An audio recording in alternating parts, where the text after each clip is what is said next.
Hello दोस्तों, जैसा कि आप सबको पता है कि क्वेश्चन नंबर 1 हम सॉल्व कर रहे थे, जिसमें कि हमें परिधि निकालनी है। जैसे सर्कल होता है, ठीक है, ये हमारा सर्कल है। जो ये साइड होती है ना, ये तो इसे हम परिधि कहते हैं, इसे हम सरकमफेरेंस भी कहते हैं। तो जो परिधि होती है उसका फॉर्मूला क्या होता है? उसका फॉर्मूला होता है 2πr। ठीक है, ये देख लीजिए, 2πr होता है उसका फॉर्मूला। और हमें जो परिधि दे रखी है वो हमें पहली परिधि दे रखी है, हमें C1 करेंगे हम उसे। पहली परिधि जो हमें दे रखी है वो 198 दे रखी है, और जो उसमें दूसरी परिधि दे रखी है हमें, वो हमें दे रखी है 352 सेंटीमीटर। ठीक है, और हमें बोला गया है कि इन दोनों की त्रिज्याओं का हमें अंतर ज्ञात करना है। तो चलिए हम इसका अंतर ज्ञात करते हैं। सबसे पहले हम r निकालेंगे पहले का। ठीक है, तो 2। ठीक है दोस्तों, हमने इतना कर लिया था। अब हम इसका रेडियस निकालेंगे, पहली रेडियस हमें निकालनी है। ठीक है, तो 2πr बराबर 198। ठीक है, तो 2 इंटू 227, पाई की वैल्यू 7 और r 198। ठीक है, तो 2 से हम इसे काटेंगे, 9 पे कटेगा 99। ठीक है, और फिर हमें r निकालना है, तो 99 इंटू 7 अपॉन 22 हो गई। 2 से ये 11 से 2 पे कटा, ये 9 पे कटा। ठीक है, तो r की वैल्यू हमारी होगी 63/2। ठीक है, ये r1 है। अब हम r2 निकालेंगे। ठीक है, r2 हम कैसे निकालेंगे, उसके लिए भी हमें सेम फॉर्मूला। ठीक है, उधर हम 352 सेंटीमीटर लेंगे। ठीक है, देखते रहना ध्यान से, क्योंकि ये क्वेश्चन है अच्छा। 22/7 इंटू r बराबर 352 सेंटीमीटर। ठीक है, 2 से हम काटेंगे, इधर 1 पे कटा, 7 दूनी 14, 14 पे कटा, और फिर ये 6 पे कटा। ठीक है, तो ये r की वैल्यू, r हमने अकेला करता तो 176 इंटू 7 इंटू 22, 2 पे कटा, ये 16 पे कटा 11 से। ठीक है, अब इधर हम r की वैल्यू देखेंगे। r की वैल्यू हमारी कितनी होगी? अब 16 को हम 7 से इंटू करेंगे। ठीक है, ये हम 2 से काट दे, 8 से काट देते, तो 7 7 14, 7 8 56। ठीक है, सेकेंड r ये होगी। अब हमें दोनों r त्रिज्याओं का अंतर बोला गया है, तो r2 माइनस r1 बोला गया है हमें। ठीक है, तो 56 माइनस, ठीक है, 63/2। ठीक है, अब इसे हम काट देंगे इधर, तो ये हमारा कितने पे कटेगा? 3 ये हमारा इतना आ जाएगा, तो 56 माइनस 31.5, तो ये हमारा रहेगा 24.5 सेंटीमीटर। ये हमारा आंसर हो गया। ठीक है, ये पहला क्वेश्चन आपका बच्चा सॉल्व हो गया ऐसे। चलो दोस्तों, अब हम अपना दूसरा क्वेश्चन सॉल्व करेंगे। जैसा कि हमें बोल रखा है कि एक त्रिभुज का क्षेत्रफल 480 सेंटीमीटर स्क्वायर है, और तथा इनकी भुजाओं का अनुपात 10:24:26 है, तो त्रिभुज का परिमाप ज्ञात करें। ठीक है, तो हमें परिमाप निकालना है। अब हमें इधर त्रिभुज का क्षेत्रफल दे रखा है, त्रिभुज का क्षेत्रफल दे रखा है, जो कि कितना है हमारा 480 सेंटीमीटर स्क्वायर। ठीक है, और त्रिभुज के क्षेत्रफल का फॉर्मूला क्या होता है? फॉर्मूला होता है हमारा 1/2 हाइट इंटू ब्रेड। ठीक है, ये हमारा फॉर्मूला होता है त्रिभुज के क्षेत्रफल का। ठीक है, अब हमें इधर भुजाओं का परिमाप भी दे रखा है। जो परिमाप भुजाओं का अनुपात दे रखा है हमें, भुजाओं का अनुपात क्या दे रखा है हमें? 10:24:26 दे रखा है हमें। तो हमें बोला गया है कि इसका हमें परिमाप निकालना है, इस त्रिभुज का। ठीक है, अब हम परिमाप कैसे निकालेंगे? अब जो इधर जो 2 लंबी भुजाएं हैं, ये हमारी ब्रेथ हो गई, ये हमारी ब्रेथ हो गई, ये हमारी हाइट हो गई, और ये हमारा लेंथ हो गया। ठीक है, अब जैसे हम त्रिभुज बनाएंगे तो उसमें हम देख सकते हैं ये कि सबसे बड़ी भुजा हमारी हाइपोटेनियस होती है। ठीक है, जो हमारी हाइपोटेनियस होती है, और जो नीचे वाली है वो हमारी लेंथ है, और ये हमारी ब्रेथ है। ठीक है,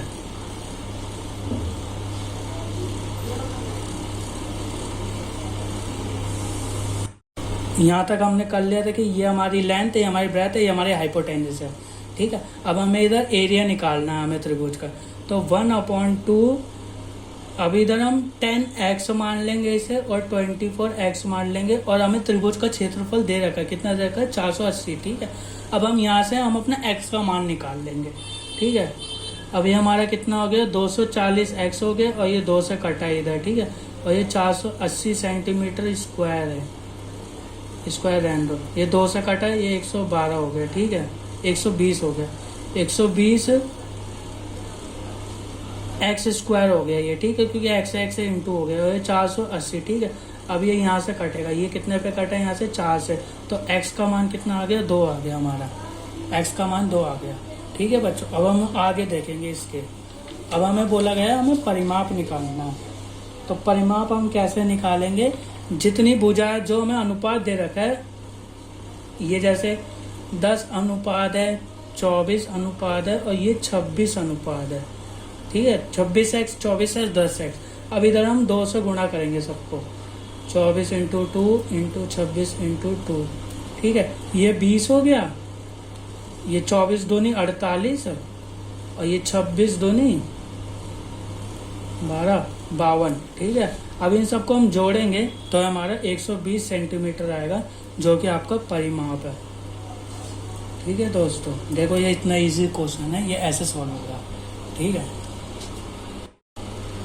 देखो अब हम अपना तीसरा क्वेश्चन करेंगे, जिसमें बोल रखा है यदि एक समबाहु त्रिभुज की भुजा 24 सेंटीमीटर है तो उसका क्षेत्रफल ज्ञात करें। अब आपको पता है कि समबाहु त्रिभुज का क्षेत्रफल क्या होता है। पहली बात तो ये कि समबाहु त्रिभुज दिखता कैसे है। जो समबाहु त्रिभुज होता है उसकी तीनों भुजाएं बराबर होती है। ठीक है, हमारी ये चीज़ याद रखो, ये भुजा, ये भुजा, ये भुजा, तीनों भुजाएं बराबर होती है। और जो इसका क्षेत्रफल का फॉर्मूला होता है वो हमारा √3/4 a² होता है। ठीक है, ये इसका फॉर्मूला होता है। और हमें इसकी भुजा दे रखी है, एक साइड हमें दे रखी है जो कि है 24 सेंटीमीटर है ना, हाँ वो 24 सेंटीमीटर है। तो हमें बोला गया इसका क्षेत्रफल ज्ञात करें। बहुत ईजी है, बस हमें फॉर्मूला फिट करना है और हमारा आंसर आ जाएगा। ठीक है, ये देखिए 6 से कटाइए, 24 दूनी 24 छिक्के कितना होता है, 6 4 जा 24, 4 इधर 2 कैरी 12, 144 √3²। ठीक है, ये हमारा आंसर हो गया इसका। और चाहे आप रूट खोल भी सकते हैं और ना खोलोगे तो भी कोई दिक्कत नहीं है। ठीक है, ये हमारा तीसरा क्वेश्चन सॉल्व हो गया। देखो अब जो हमारा फोर्थ क्वेश्चन है उसमें हमें बोल रखा है यदि दो समरूप त्रिभुजों की संगत भुजाओं का अनुपात √3:2 है तो दोनों त्रिभुजों के क्षेत्रफल का अनुपात क्या होगा। ठीक है, अब सबसे पहले हमें ये पता करना है कि समरूप त्रिभुज होते क्या है। जैसे ये एक त्रिभुज है और एक ये त्रिभुज है, तो समरूप त्रिभुज ये होता है जिनकी भुजाएं भी बराबर होती है, जिनके कोण बराबर होते हैं। ठीक है, उन्हें हम समरूप त्रिभुज कहते हैं। ठीक है, और इसी प्रकार जैसे हमें दोनों त्रिभुज दे रखे हैं, उसकी हमें भुजा दे रखी है, एक की भुजा देख रहे हैं हमें √3, एक की भुजा दे रखी है हमें √2। हमें बोल रखा है इसका क्षेत्रफल निकालना, हमें कुछ नहीं करना, हमें भुजाओं का स्क्वायर कर देना बस।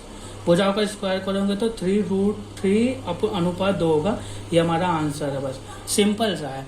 अगर समरूप त्रिभुजों के क्षेत्रफल की बात होगी तो उनकी भुजाओं का स्क्वायर करना है बस हमें, इससे ज़्यादा हमें कुछ नहीं करना। ठीक है, ये हमारा आंसर हो गया चौथे क्वेश्चन का। देखो अब हम अपना पांचवा क्वेश्चन करेंगे। ये क्वेश्चन थोड़ा अच्छा है। ठीक है, इसमें हमें बोल रखा है जो घड़ी की 2 सेंटीमीटर लंबी मिनट की सुई नॉक द्वारा 45 मिनट में कितनी दूरी तय करेगी। ठीक है, ये घड़ी वाला क्वेश्चन है। अब जो हमारी सुई है, मिनट वाली सुई, वो कितने सेंटीमीटर लंबी है, वो 2 सेंटीमीटर लंबी है। ठीक है, तो हमें इससे ये बोल रखा है कि वो कितना एरिया कंप्लीट करेगी। तो इसका मतलब हमें ये बोल रखा है कि हमें त्रिज्या खंड ज्ञात करना है, सीधा त्रिज्या खंड हमें ज्ञात करना है। ठीक है, जो ये करेगी। अब वो 45 मिनट चलती है सुई, तो सबसे पहले हम पता है क्या करेंगे, इसका एरिया निकाल लेंगे कि जैसे 45 मिनट चल रही है तो 1 घंटे में कितने मिनट होते हैं, 60 मिनट होते हैं। तो इसे हम 360 से गुणा कर देंगे। ठीक है, अब हम यहाँ से इसे काटेंगे, 15 3 45, 15 चौके 60, 60 और 15 चौके 60, और 60 से 4 से ये गया 9 पे, और ये 90। तो ये कितना डिग्री घूमी है, ये 270 डिग्री घूमी है। ठीक है। अब हमें इसका एरिया निकालना है, तो एरिया का जो फॉर्मूला होता है वो हमारा होता है theta upon 360 degree into pi r square. I think pi r square होता है, पाई आर स्क्वायर, ठीक है, पाई आर स्क्वायर होता है, ठीक है बच्चों। अब हमें थीटा तो हमने निकाल लिया, थीटा हमारा कितना है 270 डिग्री, 270 डिग्री 322/60, या पाई को रहने दो, पाई को मत खोलो, पाई को खोलो मत करो ऐसे, ठीक है, क्योंकि ये फिर बाद में कैलकुलेशन में जाके दिक्कत है, तो पाई को वहीं रहने दो, जब बाद में बोला जाए तब खोलो। 360 ये कटा 3 से, ये 4 पे कटा, ठीक है, 3/4 पाई इंटू 2, ठीक है, 4 से ये दोनों कट गए, तो हमारा आंसर क्या आ गया 3 पाई आ गया, ठीक है। ये हमारा सिंपल आंसर है, इसलिए मैंने कहा था कि पाई मत खोलना आप, क्योंकि बच्चे पाई खोलते हैं फिर उनका आंसर मैच नहीं करता तो वो घबरा जाते हैं, इसलिए पाई अभी मत खोला करो, पहले ऑप्शन देख लिया करो कि ऑप्शन है क्या पेपर में, ठीक है। दोस्तों हम अपना क्वेश्चन नंबर 8 करेंगे, जिसमें हमें बहुत रखा है कि एक त्रिज्याखंड का क्षेत्रफल हमें दे रखा है 66 सेंटीमीटर स्क्वायर, ठीक है, और हमें थीटा का मान दे रखा है 60 डिग्री, तो हमें बोला गया आर का मान ज्ञात करें, तो हमें आर निकालना है। फॉर्मूला पहले हम देखते हैं त्रिज्याखंड का क्या होता है, 360 इंटू पाई आर स्क्वायर, ठीक है, और हमें इसका मान, तो हम इधर थीटा का मान रख देंगे simple, 360 into pi into 7 into r square बराबर 66, ठीक है, सॉल्व कर लेंगे।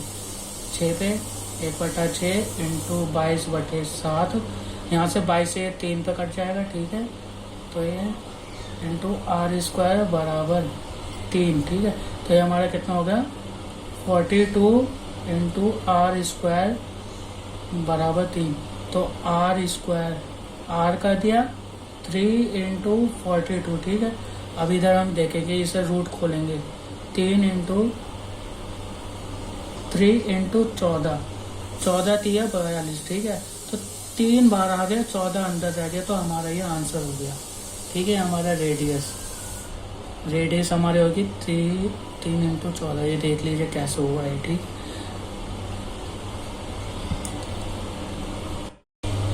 देखो दोस्तों अब हम अपना क्वेश्चन नंबर नेक्स्ट करेंगे, ठीक है, और ये क्वेश्चन पिछले वाले क्वेश्चन की तरह एकदम सेम है, लेकिन इसमें कैलकुलेशन थोड़ी डिफरेंट है, इस वजह से मैंने ये क्वेश्चन रखा है आपके लिए। इसमें हमें बोल रखा है कि जो क्षेत्रफल है त्रिज्याखंड का वो हमारा 308 डिग्री सेंटीमीटर स्क्वायर है, ठीक है, और इसके बाद जो हमें बोल रखा है कि जो थीटा का मान है वो हमारा 45 डिग्री है, तो हमें बोला गया है त्रिज्या ज्ञात करें, डिट्टो वही formula 45 into 360 into 22 into 60 into r square बराबर 308 डिग्री, ठीक है। ऐसे ही ये 1 से 8 पे कट जाएगा, आप काट के देखना, आपकी कैलकुलेशन तेज होनी चाहिए इसके लिए। 22 से 7 पे, ठीक है, ये यहाँ से ये देखो, ये 1 से 8 पे कट गया, ये 22 से इधर कट जाएगा, ये 14 पे कटेगा, ठीक है। अब इधर हम देखेंगे क्या क्या बचा हमारे पास, 1/8 1/7 इंटू आर स्क्वायर बराबर 14, ठीक है। अब हम आगे देखेंगे, आगे ये सॉल्व करेंगे, आर की वैल्यू निकालेंगे, 14 इंटू 8 इंटू 7, ठीक है, ये हो गई आर की वैल्यू। अब हम स्क्वायर हटाएंगे तो रूट लगेगा, तो 14 इंटू 8 इंटू 7, अब हम इधर खोलेंगे, ये 7 इंटू 2 इंटू 4 इंटू 2 इंटू 7, ठीक है, रूट लगा, क्या क्या बाहर आ गया, 7 बाहर आ गया, 4 आ गए, 2 आ गए, ठीक है, 7 बाहर 2 बाहर 2, ठीक है, तो ये कितना हुआ, ये हो गया 28 सेंटीमीटर, तो आपकी त्रिज्या निकल आई आर की वैल्यू कितनी हो गई 28 सेंटीमीटर, ठीक है। ये क्वेश्चन अच्छा है, एक बार ट्राई करना आप, ठीक है, बढ़िया क्वेश्चन है ये, तभी मैंने कराया। हेलो, देखो अब हम अपना नेक्स्ट क्वेश्चन करेंगे, जिसमें हमें बोल रखा है कि 6 सेंटीमीटर त्रिज्या वाले 3 वृत्तों को आपस में स्पर्श करते हुए रखा गया है, और इन तीनों वृत्तों के चारों ओर एक धागा कसकर बांधा गया है, तो धागे की लंबाई क्या करें। हमें 3 वृत्त बोले गए हैं, हमें इस तरह देखेंगे, एक वृत्त ये, एक वृत्त ये और एक वृत्त ये, ठीक है। तो हमें बोला गया कि इनके चारों तरफ हम एक धागा बांधेंगे, तो उसकी लंबाई क्या होगी। तो इसके लिए हम देखो फॉर्मूला यूज करते हैं, ठीक है। ये ऐसे में ऐसे होगा ये धागा, ठीक है, ऐसे होगा, ये ऐसे बांधा जाएगा, ये आप समझ जाइए। तो हमें धागे की लंबाई देखनी, तो लेंथ ऑफ स्ट्रिंग, ठीक है। तो इसके लिए हम देखेंगे पहले तो एक सर्कल की 2πr प्लस n, मतलब जितने वृत्त है और त्रिज्या 2r लेंगे। 2r क्यों लेंगे, क्योंकि ये डायगोनल हो जाएगा फिर, इसलिए 3 वृत्तों की त्रिज्या प्लस एक वृत्त का सरकमफेरेंस परिधि, ठीक है। 2 इंटू पाई आर, पाई बटे आर हमें दे रखा है 6 प्लस 3 त्रिज्या है और 6 को 2 से 12, ठीक है। अब हम पाई को हम चाहे नहीं लेंगे, क्योंकि हमें ऑप्शन हमारे देखोगे तो उसमें पाई है, तो हम पाई को ऐसे नहीं लेंगे, ठीक है। पाई को हम पाई रहने देंगे। तो 2 पाई इंटू 6